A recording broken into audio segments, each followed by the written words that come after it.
안녕하세요. 건강지킴이 닥터 MBC 이영래입니다.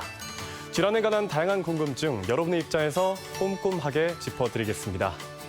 치아를 상실할 경우 빈 공간을 채우기 위해 임플란트 수술을 고려하는데요. 임플란트는 평균적으로 약 3개월에서 6개월 정도 소요되지만 개인마다 구강 구조 및 치아 상태가 다르기 때문에 누구나 손쉽게 임플란트 식립이 가능한 건 아닙니다. 더구나 임플란트 식립 후 염증 또는 통증으로 재수술을 해야 할 경우 실패한 부위에 다시 임플란트를 식립하는 것은 매우 고난도 수술입니다. 그래서 오늘은 전주 연세유펜치과 곽기태 원장과 함께 고난도 임플란트 수술에 대해 자세히 알아보겠습니다. 상실된 자연 치아를 대체할 수 있는 임플란트는 한 번 식립하면 오랜 기간 사용할 수 있다는 장점도 있지만 관리를 소홀히 할 경우 재수술을 받아야 하는데요. 하지만 재수술은 훨씬 더 고려해야 할 사항도 많고 고난도 기술이 필요합니다. 그래서 오늘은 치과의사 곽기태 원장과 함께 고난도 임플란트 수술에 대해 자세히 알아보겠습니다. 네, 원장님 안녕하세요. 네, 안녕하세요. 네. 네, 일단 이번 시간에는 고난도 임플란트 수술에 대해 알아볼 텐데요. 네. 이 임플란트 수술의 난이도의 기준은 어떻게 되나요? 이제 치아를 잡아주는 뼈가 치조골인데 네. 이 대부분의 임플란트를 하는 경우에는 네. 치주염에 의해서 치조골이 많이 녹아내린 경우에 치아를 발치하고 임플란트를 합니다. 네. 이때 치조골의 상실이 많은 경우를 이제 우리가 고난이도 임플란트 기준으로 삼고 네. 있습니다. 그리고 네. 또 치주염이 있게 되면 뼈도 많이 녹고 녹아대. 또 하나는 이제 치아들이 움직이게 됩니다. 그러면 치아가 쓰러진 경우는 네. 원위치로 치아를 옮겨놓은 상태에서 보철물을 하던 임플란트를 해야 그 후에 예후도 좋습니다. 예. 관리적인 측면도 있고요. 또 한 가지는 회복적 구조가 있습니다. 상악에는 상악동, 하악에는 신경관이 있는데 이 치조골이 많이 녹음으로 인해서 이 상악동이라든가 이제 신경관에 영향을 준다면 네. 우리는 이제 뼈를 바로 이식하고 나중에 임플란트 심거나 아니면 치아가 움직인 경우에는 치아를 원위치로 옮겨놓은 상태에서 임플란트 하거나 네. 이런 이제 여러 가지 고려사항이 있기 때문에 이런 회복적 구조라든가 뼈 이식이 많이 필요한 경우에는 네. 고난이도 임플란트를 합니다. 네, 이런 얘기도 들어봤습니다. 이 상악 구치부 어금니를 상실할 경우, 네, 잇몸뼈의 상실이 또 심한 경우 이 임플란트 식립이 정말 어렵다고 하는데 실제로 그런가요? 네, 그 상악에서 굉장히 임플란트를 식립하기 어려운 부위가 양쪽 상악동하고 관련된 부분인데 치아를 상실하게 되면 치아를 잡아주는 치조골이 녹아서 없어지게 되므로 네. 상악동이 점점 커지고 그 얘기는 상악동하고 잇몸뼈의 이제 두께가 얇아지게 됩니다. 이런 경우에 이제 이 상악동에 예. 뼈 이식을 하고 그 임플란트를 심어야 되기 때문에 이제 이 부분이 굉장히 그 난이도가 네. 있는 임플란트 수술입니다. 네. 그래서 이런 경우에는 상악동 내로 임플란트가 들어가야 되는데 네. 이 임플란트가 들어가서 있는 게 아니고 이 들어간 임플란트 주위에 2mm 이상의 뼈가 잡아줘야 이 향후에 임플란트가 튼튼하게 고정이 됩니다. 그래서 요 임플란트를 심기 위해서 예. 상악동 내에 뼈 이식하는 방법이 굉장히 어렵고요. 이제 우리가 알고 있는 이제 결안을 이렇게 보면 네. 결안 안쪽에 얇은 막이 있습니다. 네. 요런 막을 그 거상을 해서 그쪽에 뼈 이식제를 넣어야 되기 때문에 네. 굉장히 테크닉 센시티브하고 굉장히 어렵습니다. 그래서 네. 이런 경우에는 이제 상악동에 뼈가 없는 경우에는 뭐 대학병원 가서 하시라든가 아니면 뭐 할 수 있는 분한테 가서 임플란트 하라는 경우가 있는데 네. 만약에 이 상악동에 뼈가 없어서 임플란트 수술이 안 된다 그러면 네. 이제 뭐 대학병원이라든가 몇 군데 가서 교차 진단 받아보셔서 네. 가능한지 안 가능한지 판단 받는 게 굉장히 중요합니다. 또 이 고난도 수술의 임상 케이스를 보면서 늘 설명을 해주신다고 들었는데, 네네. 네, 설명 부탁드릴게요. 이 환자를 보시면 네. 이제 그 환자의 왼쪽 예. 어금니 보면 치아가 없습니다. 이런 경우에 임플란트를 심더라도 보철물이 들어갈 공간이 없습니다. 예. 그리고 어금니가 없는 관계로 앞니를 사용할 수밖에 없거든요. 하악 전치를 상악 전치가 많이 덮고 있는 네. 그런 상황이거든요. 그래서 이런 경우에는 그 임플란트를 네. 심기 전에 그런 걸 고려를 해야 됩니다. 이제 우리가 어금니가 양쪽으로 교합을 하게 되는데 한쪽이 없다 그러면 네. 이 상하 쪽에 있는 이 어금니는 그냥 있는 게 아니고 예. 하악에 있는 어금니를 찾아서 계속해서 올라옵니다. 네. 그래서 지금 보시는 것처럼 어금니가 없는 관계에 공간이 충분히 있는지 없는지를 확인하고 네. 그 추후에 추가적인 치료가 필요한지 네. 아니면 교정을 통해서 그 공간을 확보할지 그거는 이제 치과에서의 진단받고 치료 계획을 세워야 됩니다. 네. 그렇다면 확실히 이 보철물이 들어갈 자리가 없는 경우라면 그 자리를 확보하는데 많은 시간, 그 정말 복잡한 단계가 필요할 것 같은데. 이제 이 네. 환자의 경우에는 예. 이제 치아가 많이 올라온 케이스라 네. 그 치아를 삭제를 하고 신경 치료를 한 다음 이제 그 보철물을 이용해서 적정한 아이디어란 그 보철물을 만듭니다. 그러면 하악 쪽에 공간이 생기게 되면 임플란트를 해서 그 공간에다가 크라운을 넣을 수 이제 임플란트 보철물을 넣어서 그 위에 밸런스 맞추는 거거든요. 네. 근데 문제는 이제 그렇게 함에도 불구하고 예. 공간이 확보가 안 되면 그 지금 보시면 환자의 오른쪽에 보면 치아가 있는데 임시 치아를 통해서 한 달에 한 번씩 불러서 그 보철물 에딩을 해서 네. 고경을 높여줍니다. 한 번에 그 공간을 확 넓히게 되면 네. 관절에 무리가 갈 수 있기 때문에 네. 일주일에 한 번씩 조금씩 에딩을 해서 그 고경을 높입니다. 네. 그래서 그 임플란트를 심어놓고 아무는 기간 동안 그 외적인 그 신경 치료라든가 네. 아니면 고경을 높인다거나 예. 그래서 그 공간을 확보하고 네. 확보하면 그 이제 본을 뜨는 이제 기간이 네. 되면 그때 본을 떠서 아이디어랑 교합과 위치를 맞추게 됩니다. 네. 이제 보시면 지금 최종 보충물을 이제 나온 사진을 보게 되는데 네. 지금 아까 초기 사진에 보셨을 때 하악을 덮고 있는 상악 전치부보다 지금 보면 많은 부분이 올라가 있습니다. 네. 그러니까 이 전치부 쪽에서 3mm에서 4mm를 고경을 확보하게 되는데 네. 지금 하악 구치부에 보면 임플란트 보철물이 들어갈 걸 보게 됩니다. 네. 그래서 거기서 구치부에서 고경을 홀다고 있으면 앞쪽에는 앞니가 닿지 않게 만들어주고 지금 보신 것처럼 예. 아이디어하게 예쁜 보철물을 볼 수가 있습니다. 그래서 네. 이런 경우에는 임플란트뿐만 아니고 상하 고경에 맞춘 아이디어랑 교합을 맞추는 관계이기 때문에 예. 그게 더 중요합니다. 그래서 네. 임플란트가 그냥 뭐 임플란트만 넣는 게 아니고 임플란트를 들어감에 인해서 네. 그 교합 관계라든가 아니면 그 네. 고압을 맞추는 상태에서 전치부의 심리까지 맞추는 그런 케이스입니다. 네. 그러니까는 이렇게 하려고 그러면 굉장히 어렵게 예. 치료를 하게 되고 그 치료 과정 동안 환자한테 이제 굉장히 힘들게 되죠. 네. 그러니까 이런 것들을 환자가 이해하고 기다려 주신다면 네. 이렇게 4개월 뒤에는 지금 보시는 것처럼 예. 너무 깔끔한데요? 네, 교합도 굉장히 좋고 예. 앞니 심미도 굉장히 좋은 그런 이제 네. 최종 보철물을 만들 수가 있습니다. 그리고 듣기로 치주염이 심한 경우에도 임플란트 식립이 어렵다 이런 얘기도 있는데 네. 이런 경우에는 어떻게 하나요? 이제 문제는 치아가 빠진다거나 네. 그런 문제가 있을 때는 치아들이 움직입니다.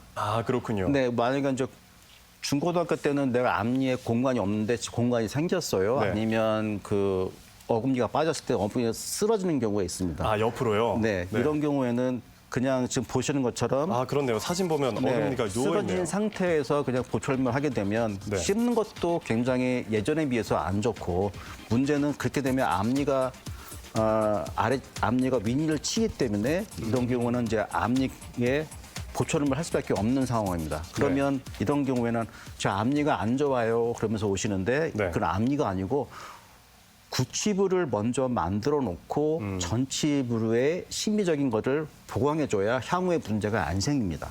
네, 그렇군요. 예.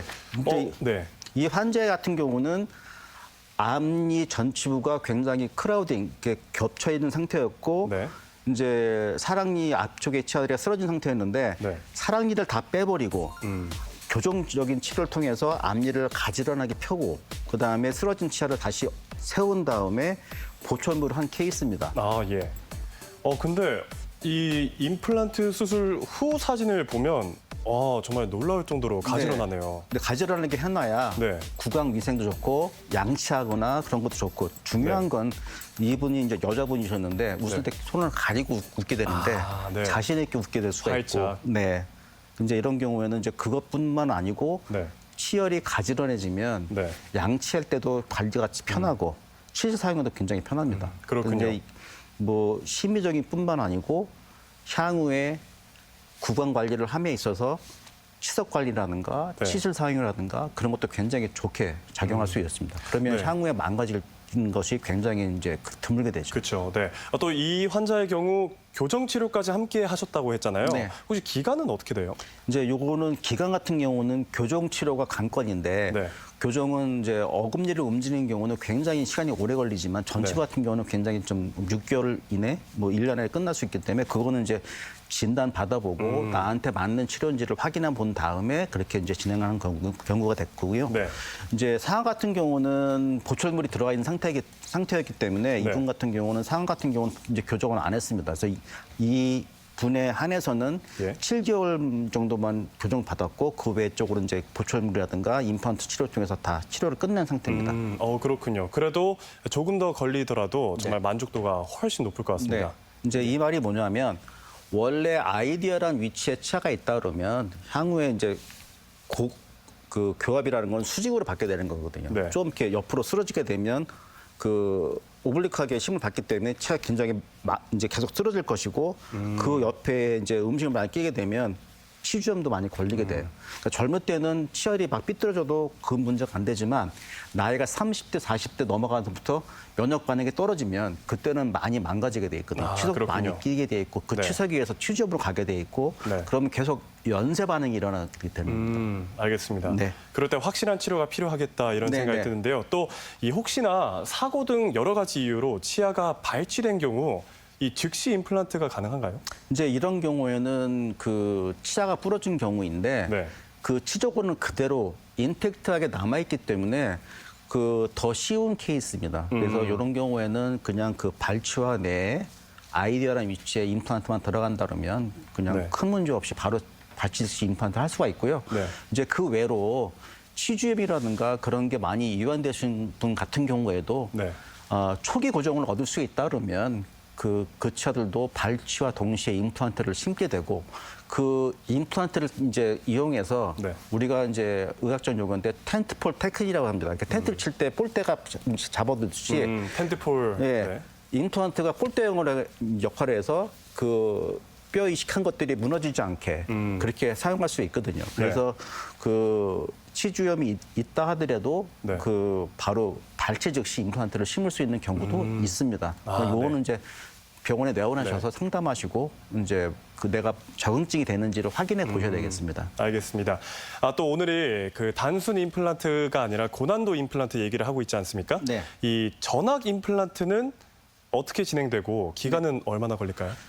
이제 그 치주염이 심해서 치아들이 많이 흔들리는 경우가 있거나 네. 아니면 내가 틀니를 오랫동안 사용해서 이제 사용하다 보면 치주골이 없는 관계로 이제 틀니가 빠진다거나 틀니가 논다거나 이런 경우가 있습니다. 이럴 네. 때는 이제 그 환자를 보고 전악 임플란트를 권할 수밖에 없는 경우가 있습니다. 이런 네. 경우에는 이제 그 전신 질환이 있는지 없는지를 먼저 파악해야 됩니다. 이제 이분이 이제 염증이 이완됐다 그러면 향후에 뭐 면역 반응이라든가 아니면 중간에 있을 수 있는 문제가 있기 때문에 전신 질환이 있는 경우는 이제 의과에 협진해서 이 환자가 임플란트를 전악 임플란트 하는데 괜찮습니까 하고 이제 확인을 받고 거기 하기 전에 뭐 당뇨라든가 아니면은 그 혈전용액을 이제 듣고 계시면 그걸 중단하거나 아니면 골다공증이 있다면 대체약을 받거나 해서 이제 사전에 문제 있을 수 있는 문제를 제거를 하고 네. 이제 전악 발치를 하고 이제 임플란트를 심을 수밖에 없습니다. 네. 이런 경우에 이제 만약에 내 체력이 좀 딸린다 그러면 한악을 하고 한악은 다음에 한다거나 아니면 난 괜찮습니다 그러면 양쪽 양악을 다 발치하고 하게 되는데 네. 이제 이렇게 말하면 굉장히 시간이 오래 걸릴 것 같고 굉장히 무서워하시는데 네. 지금 치아들이 다 흔들리고 있기 때문에 그게 크게 무슨 뭐 오래 걸린다고 그러지는 않습니다. 그래서 오시게 되면 네. 뭐 케이스만 괜찮다 그러면 1시간 내에 우활에 다 전화가 임플란트 할 수가 있는 케이스도 있고 네. 조금 어렵다 그러면 그 추가적으로 한 30분만 더 하게 되면 뼈이식과 동시에 모든 게 끝날 수가 있습니다. 이렇게 임플란트를 하게 되면 굉장히 잇몸이 붓고 이제 아프거든요. 그러면 저희가 약을 통한다거나 아니면 주사를 통해서 이제 그 통증 컨트롤하고 네. 이제 그 잇몸이 이제 가라앉아야 네. 저희가 임시 틀니를 이제 드릴 수가 있습니다. 어디 나가서 사람을 만난다거나 아니면 간단한 식사를 하려면 네. 임시 틀니를 드려야 되기 때문에 예. 이제 실밥을 뽑고 이제 임시 치아를 딜리버리하고 그 다음에 하악 같은 경우는 뭐 3, 4개월이 끝나지만 상악 같은 경우 6개월이 걸린다고 말씀드렸다시피 6개월 동안만 쓰는 이제 임시 틀니입니다. 근데 네. 이 기간을 굉장히 힘들어 하시거든요. 환자분들이. 네. 누굴 만나기도 불편하고 뭐 밥 먹기도 힘들다고 하시고 그러는데 요 6개월 정도는 우리가 견뎌야 되는 그런 이제 과정이기 그렇군요. 때문에 어쩔 네. 수 없고 그렇게 지나고 나면 6개월 뒤에 모든 이제 보초물이 다 끝납니다. 알겠습니다. 네. 그렇다면 이 임플란트를 식립한 후에 제거하고 재수술을 하는 경우도 있다고 하는데 어떤 경우나요? 이제 요즘에 임플란트가 보편화돼서 많은 분들이 이제 임플란트를 하십니다. 네. 이제 임플란트 하시는데 아까 또 말씀드렸다시피 염증에 이완되면 치아가 쓰러진다거나 아니면 뭐 얼라이먼트 교합이 안 맞는다라 그런 경우에 네. 빨리 환자한테 권해드리지만 요즘엔 또 보험을 많이 드셨더라고요. 그래서 내가 임플란트 하려고 보험 들었기 때문에 6개월 뒤에 해야 됩니다. 뭐 1년 뒤에 하신다고 그러시면 그 기간 동안 더 망가집니다. 더 망가지고 그래서 네.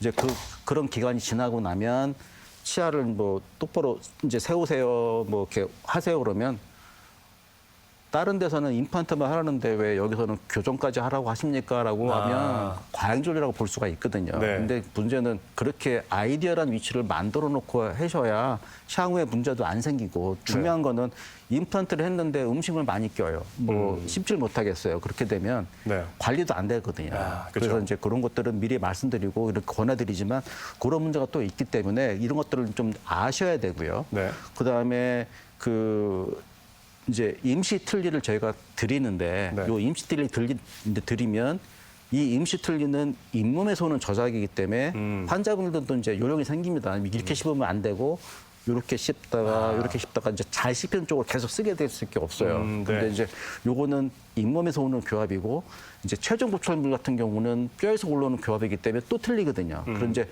이런 거는 최종 보충물이 들어간 다음에라도 네. 환자분은 이제 여러 번 오셔서 검사를 통해서 조정이 필요한 경우가 있습니다. 네. 그래서 이제 그런 경우는 뭐 재활 쪽이니까 그 재활은 금세 끝나고 큰 문제가 없을 거라고 생각합니다. 네. 또 이 고난도 임플란트를 할 때 뼈 이식을 하는 분들도 많다고 하셨잖아요. 많은 분들이 그렇죠. 예. 그래서 계속 강조해 주셨는데 이 치조골의 중요성에 대해서 다시 한번 말씀해 주시죠. 이제 우리 뼈가 두 종류가 있습니다. 얼굴 형태를 유지하는 뼈가 있고 네. 치아를 잡아주는 치조골이 있습니다. 근데 이 치조골은 한 번 치아가 없어져 버리면 그 뼈의 기능이 없어지기 때문에 수직으로 뼈가 높고 폭으로 줄어들게 돼 있습니다. 네. 그래서 제가 말씀드리는 거는 치아가 상실되거나 그러면 빨리 그 임플란트든 보천물을 해야 그 뼈 녹는 것을 이제 줄일 수가 있습니다라고 얘기하고 네. 이제 뭐 경제적인 이유라든가 아니면 뭐 보험 때문에 그런다거나 해서 좀 기간을 늦춘다 그러면 네. 많은 양의 뼈가 소실됩니다. 그런 것들 때문에 빨리 하라고 하시는 이제 부분이 있고 또 한 가지는 네. 틀니를 쓰시는 분 같은 경우는 틀니 쓰는 기간 동안은 더 점점 빨리 뼈 손실이 생깁니다. 그렇군요. 근데 이런 경우에는 이제 인지하셔야 되고 네. 내가 이제 틀니 안 쓸 거야 아니면 뭐 임플란트 할 거야 그러면 그거는 이제 다니는 병원 가시든지 아니면 잘하시는 네. 병원 가서 상담을 통해서 어떤 조언을 들으면서 계획을 하는 것들이 굉장히 이제 바람직합니다. 네. 그러니까 물론 본인 선택이지만 틀니를 사용할 경우 치조골이 조금 더 빨리 손실될 수 있다. 이렇게 알아도 되는 거겠죠? 네, 맞습니다. 네, 알겠습니다. 네. 혹시 뼈 이식의 부작용은 없을까요? 그 뼈이식의 부작용이 뭐냐면 저번에도 말씀드렸다시피 구강 내에는 상주균이 있습니다. 근데 이 균들이 그 우리가 완벽하게 네. 박멸을 할 수가 없습니다. 네. 그래서 이 수술하는데도 저희가 뭐 이렇게 가글이라든가 소독을 하고 하지만 그 수술 과정에 네. 감염이 된다 그러면 이제 그 염증이 유발하게 됩니다. 그러면 열이 난다거나 냄새 난다 그러면 바로 오셔서 다시 수술을 할 수밖에 없는데 요거는 네. 이제 술자의 그 난이도 따라 술자의 기술 따라 틀릴 수 있으니까 그거는 이제 참조하시고 네. 그 초기에 부작용이 없다 그러면 전혀 이제 부작용은 없게 됩니다. 그렇군요. 네. 네, 초기 외에는 나중에 부작용이 생길 일이 없으니까. 이제 네. 침이라든가 혀라든가 이제 구강 내에 있는 세균 때문에 교차 감염되는 그 경우 말고는 크게 부작용 없습니다. 아, 그렇군요. 네. 알겠습니다. 그렇다면 혹시 고난도 임플란트 이후 관리는 어떻게 해야 할까요? 이제 그 대부분의 분들이 이제 그렇게 뭐 돈을 모은다거나 보험을 통해서 이렇게 많은 비용을 들이고 시간 투자해서 이제 그걸 만들면 그게 다 끝나는 줄 아는데 끝나는 게 아닙니다. 새로운 네. 시작입니다. 아, 예. 그러니까 이제 그 보철물이 나오면 관리를 잘 하셔야 그게 이상 없이 오랫동안 쓸 수가 있습니다. 네. 내가 여러 번 강조하지만 내가 이영래 네. MC하고 저랑 같은 날 어떤 물건 사면 네.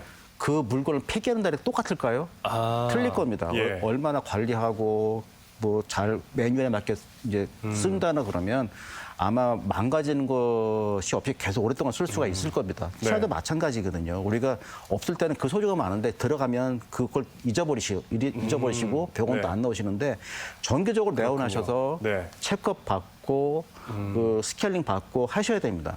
치아 같은 경우는 신경이 있기 때문에 아프면 그 느낌이 올 수 있지만 네.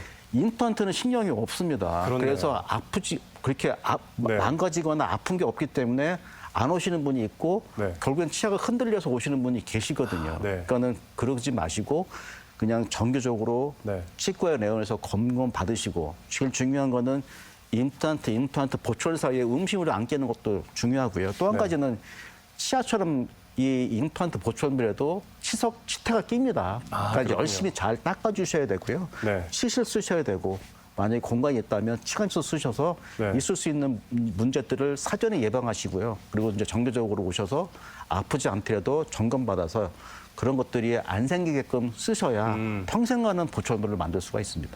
그렇군요. 네. 확실히 임플란트를 받아도 확실한 사후 관리를 해줘야 네. 더 오래 유지될 수 있다는 것이죠? 네. 네, 알겠습니다. 마지막으로 당부 말씀 부탁드릴게요. 이제 저 같은 경우는 교합 관계라든가 아니면 이제 미싱된 이제 발치되고 오래되면 대합되는 차들이 많이 올라와 있기 때문에 더 추가적인 치료를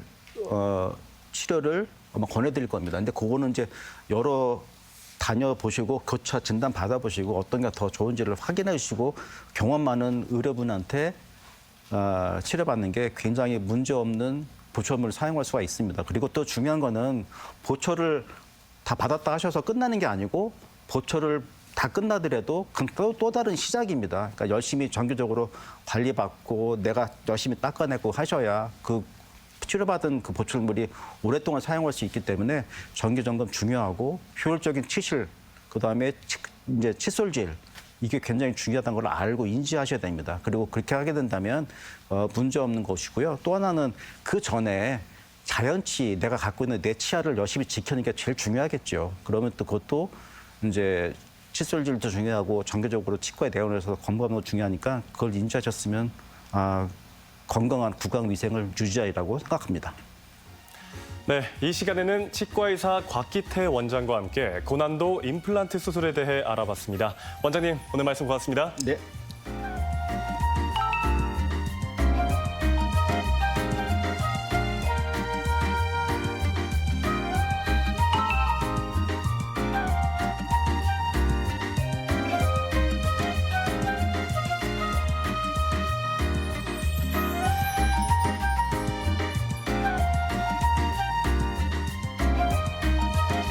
네, 건조한 날씨가 계속되는 가을철에는 안구 건조증 환자가 증가합니다.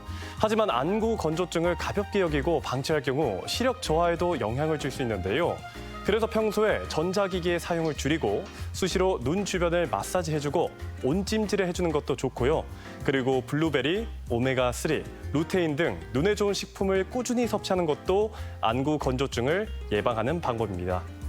또 이 밖에 건강과 관련해 궁금증이 있다면 전주 MBC 홈페이지에 질문 남겨주시기 바랍니다. 닥터 MBC가 여러분의 궁금증을 풀어드리겠습니다. 저희가 준비한 소식은 여기까지입니다. 다음 주 이 시간에 다시 찾아뵙겠습니다. 고맙습니다.